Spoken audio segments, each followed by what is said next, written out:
Hello everybody, this is Adam here, bringing you the results of the Street Fighter V contest. I've been trying to get this together, things have been kind of hectic in life, so unfortunately I haven't been able to get this ready till now. So we have two main entrants, there was a third entrant, but upon closer inspection, one of our referees, Sarah Lachelle of Defunct Games, had apparently decided to enter the contest incognito. Seriously, when you look at the channel, the only one he follows is Defunct Games. I don't know anybody who would subscribe to Defunct Games, who has a lot of great and amazing gaming content, including stuff about gaming magazines, reviews on modern gaming, such as indie titles, and much other stuff, but who in their right mind would subscribe? So that's how I knew it was fake. So, you know, I know none of you guys would ever go and subscribe to a channel with great content like that, because I know I sure wouldn't. But anyways, besides that, speaking of people you wouldn't subscribe to, he is going to read our winners. That's right, there was a lot of thought and effort put into these entries, so we figured we should give it the same treatment, and since his voice melts me like butter, why not have him read these to you? We will be showing you some Street Fighter V gameplay alongside of it, since it is fitting, since this is our bad Street Fighter fanfiction contest. Basically, we had our entrants write really terrible Street Fighter fanfiction, though we only had really two contestants, but these are both good entries, so it was really hard to choose. So, without further ado, Mr. Sarah Lachelle, take it away.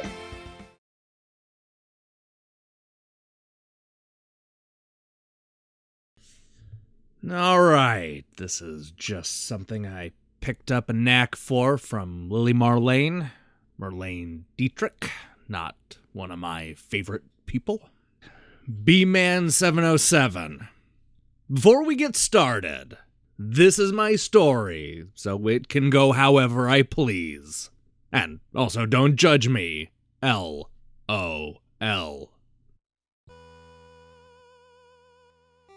It starts on a rainy Friday night outside of a restaurant. We see Ryu in a dark alleyway, slightly lit by the dim street light and the neon glow of the signs. Peeking through the window of the restaurant, he sees Ken and his girlfriend Eliza, placed at a romantic candlelit table. Ryu sees Ken reach into his pocket, knowing that a ring awaits Eliza. "No," Ryu whispers. "I can't let my one true love go through with this. Ever since we were young and training together, I have always felt something when I was with you." The camera pans to Ken and Eliza because this is a movie? Ken, hesitating on pulling out the ring, wonders, does he truly love Eliza? Is this feeling in his heart telling him that there is another one out there? He shakes his head no and continues to pull out the ring, all while Eliza looks at him starry-eyed. Seeing that Ken is about to make the biggest mistake of his life, Ryu takes action. Smash! Ryu comes crashing through the window, ready to fight his true love. "Ryu, what are you doing here?" Ken yells. "Ken, I love you. You can't marry Eliza." Ken, looking confused and astonished, can't wrap his head around what is going on. Eliza angrily yells, "I won't let you do this, Ryu! Let's do this!" An intense fight breaks out. Tables are being thrown between the two fighting for Ken's love. The battle lasts for what seems like hours. Eliza and Ryu beat each other down until both are about to be destroyed. What seems like what should be Ryu's final battle, he hears Ken mumble over his breath, "Come on, Ryu! I believe in you!" Ryu turns in disbelief and happiness. With that encouragement, he musters up all of his strings for one final Hadouken.